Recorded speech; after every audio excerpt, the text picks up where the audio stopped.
I studied for decades to be a cutter. I used to cut on the Row. The Row? Savile Row. Where's that, North Addison? It's in London, a quarter of a mile in which the greatest craftsmen in the world all ply their trade. I apprenticed there for years before they allowed me to open my own shop. Why'd you come here, then? The war. What, crash bomb your place? Worse, they're called blue jeans. After the war, things were quite poor in England.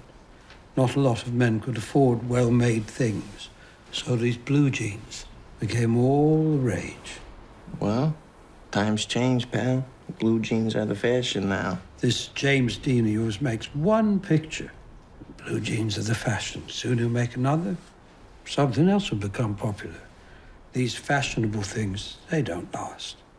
The things I make, like that suit of yours, is timeless. I'm here with Anderson. We're actually making some content for our CinemAddicts Find Your Film channel, and yes, sir. And we all four of us, me, Anderson, Bruce Perky, Eric Holmes, we saw. You have to include them. I don't want to include them, but they're like part this of is our thing. Yeah, it now should be our it's thing. like- By the way, I don't like Bruce Perky or Eric Holmes at all. But by the way, Would you call them villainous people? villainous, horrible human beings.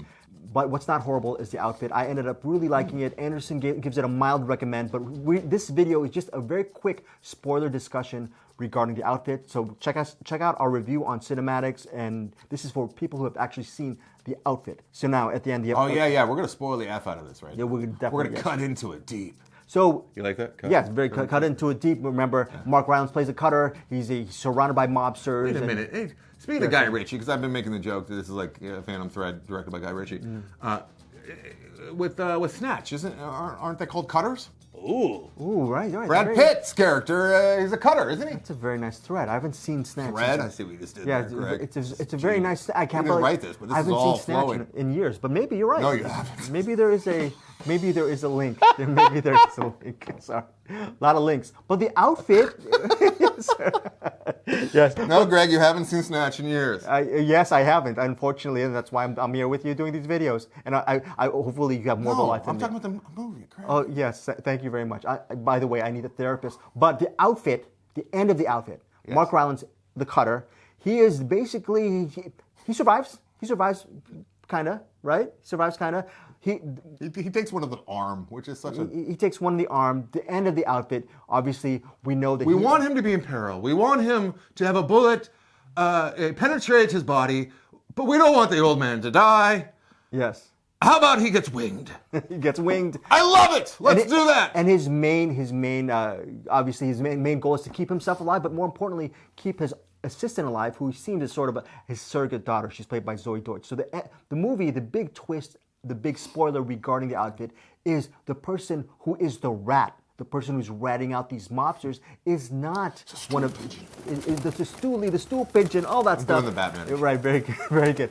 Is Zoey Deutch as the assistant? Did you like that twist, Anderson, with her being the one who actually sets up these mob factions against each other by actually going to the FBI, and then she's trying to do double dealings with the mob because she wants to make enough money to leave Chicago and Gotta go. get out of here. I gotta go see the world. She wants to go to Paris or Peru. That was or another whatever. thing that kind of bothered me with this No? movie is they didn't go all in. Like, they didn't do the accents. They were talking modern day, which I didn't really... You wanted the Chicago accent. Yeah, if you're going to go to that, That's it's fair. just another example of how this movie has kind of got half its foot in, cinema and half its foot in like, hey, we're doing a fun little stage play. You want to come along? They didn't commit. They didn't commit to the muck and the grime and the violence and the accents and the actors. It all just felt very like talented theater production, college theater production with a big budget. So again, this is a mild recommend for Anderson. 3 stars for him, 4.5 stars for me. Strong recommendation. No, I did not. It did not. I'm like, oh, wow. It was either her or him. I knew that it was the two of them were somehow going to be implicated in the double crossing and making it work for themselves. So the twist wasn't really. You didn't really love the twist. How about the twist where there's the other twist with Mark Rylance, the cutter. He's actually. Back in the day, he was a badass mobster. He has tattoos on his body. You actually get to see it. At the end, there's the fire and everything. There's the final confrontation with a Johnny Flynn character. Did you like that twist where he actually, back in the day, he used to be the cutter, used to be actually be a killer. Yeah, but I didn't buy it. I mean, I liked it. I liked where they were going, but I wished his. It was Mark Rylance pretending to be a badass, using the exact same cadence and everything. And tattoos was the only thing that really made him. Did you get more scared? Did you get more? Oh, I was so scaredy cat of Mark Rylance. Did he I was impose his like will this, on you? I was like this, and then when that happened, I was like this.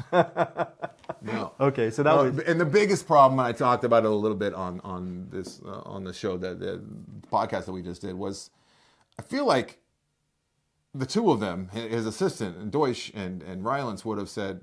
Would have been asked this question by the mobsters who were trying to figure out, who the stool pigeon is and where the tape came from, and just never once did they say, "Did you by any chance see who dropped this off? Like what they look like? Maybe it's somebody we know." Or like they never once asked any questions about some of the mysterious things that were being dropped off in the box. When sure they had, I guess people had access to the box, even though it was under lock and key, and you had to go into the establishment. But they that never came up, and I kept thinking like, how are they going to approach this when it comes up? It never comes up. Yeah, That is a plot hole. They didn't actually directly ask the Deutch character or the Cutter about this. Did you see anybody that did the little zero with the thing? Did you see anyone who dropped this off by any chance? Because there's that whole other, the real outfit, they want to turn us into wise guys. And I'm like, oh, too bad this is the 50s. If they had seen Goodfellas, they'd know what happened to Tommy. And they wouldn't be so excited about being turned into wise guys. Yeah, they should have just asked, are there any strange characters who've come into the you shop? Followed anything I just said. Yeah, I get Goodfellas. Goodfellas and I never saw that. Oh, no. Remember? You never saw Goodfellas? I don't remember it very well. I'm kidding. I love Goodfellas. I don't remember that scene. I don't remember. You don't remember the scene? He thinks he's going to be made. Yeah. Right. And then gets Nothing we can do. I'm sorry. He's gone. Yeah. Jimmy, I'm sorry. He's gone. Very good with it. Jimmy he really takes it out on the phone booth. And then, yes, very good. I remember. Yes. Hank Henry sees what's happening, and he comes out and goes, "What happened? He's gone. He's gone. I remember. Yes, I remember that. See, if they knew, if these guys in outfit knew that, getting called up to the big leagues could mean that they're getting whacked. And if they had seen Goodfellas, that would be going through there. I'm making a really very long way to make a dumb like that. joke about the fact that the Goodfellas, I just called it the Goodfellas. Goodfellas doesn't exist in this universe because it's the 50s. Goodfellas didn't come out until the 90s. Until the 90s. Very, very good. But what I'm going to say History. this. So I will say this. The outfit, I liked the ending. I thought it was good. And obviously, the tailor shop burns down. But I will say this. I will agree with you, Anderson. Maybe it could have been a different movie. They could have gone a little bit more operatic with the movie as far as it being more of a stagey kind of film. I was fine with the staginess. You wanted a little bit more flavor to it. The story itself, even if it was all gritty and I don't really care about it. It's not that. While it's an original story, it's not like, oh my God, what a great idea. It's like, an old man who has a shop in in Chicago in the 50s, and he's a really good tailor, and then there's mob around. It's like, okay. Well, tell us what you think about the ending of The Outfit. Did you like that Zoey Deutch turned out to be the big baddie, the big, like Anderson said, the big stool pigeon? And did you like the fact that the Cutter was actually a big badass from back in the day? Did you enjoy the burning of the tailor shop and all that stuff? And did they take care? Maybe somebody way smarter than you and I, which says not very much at all. Maybe that giant plot hole was realized, or maybe it wasn't a plot hole at all and we're misinterpreting something. But it seems to me that would have been one of the main questions going throughout. Anytime they get an envelope in there from somebody that they didn't recognize, they'd say, hey, who did you happen to see? Who put this thing in there? I mean, it was kind of shocking, Greg. I'm going to be honest. It was kind of shocking. Very, very shocking. Again, check out our review on the CinemAddicts podcast. Our sister podcast is Find Your Film. Also check out Anderson's Subscribe, like. Anderson directed Groupers. You can find all that stuff everywhere. Amazon Prime Video. All right with that. After Disaster with Tyler. Deepest Dream. And then, of course, Manny of TFE, Claire. the film Bald Brian and Anderson. Obviously. Deepest Dream. Did I say that? Yes. And Bald Brian, by the way. Find Your Film. Yes. What else?